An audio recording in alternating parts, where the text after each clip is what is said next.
To be a forensic artist, it takes more than just skill with a pencil or stylus.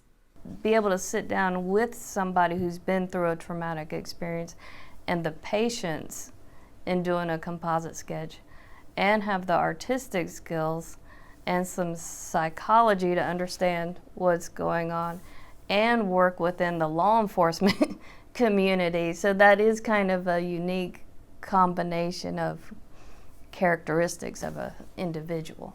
Deborah Goff is a senior special agent with SLED and is one of only 2 forensic artists in the state of South Carolina. She says the interviews are her favorite part of the job, and all questions are asked open-ended style to avoid leading the witness. What we go by is when a crime occurs and the suspect is unknown, if we have an eyewitness who saw the person, we like to ask them, if you saw the person again, would you recognize them? And if they say yes, they probably have enough information for us to sit down with them and do a composite sketch interview. Goff begins with an overview of the situation that brought them in contact with the suspect to better understand the traumatic light they view the person in.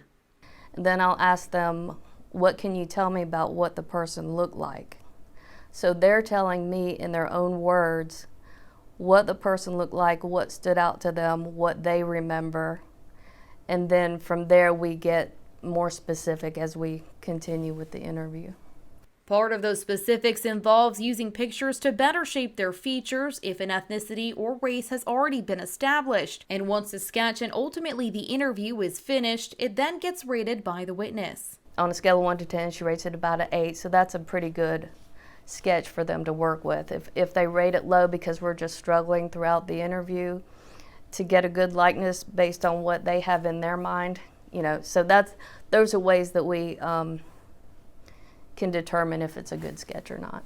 As for what she wants the public to know most of all, it's not expected to be an exact portrait of the person.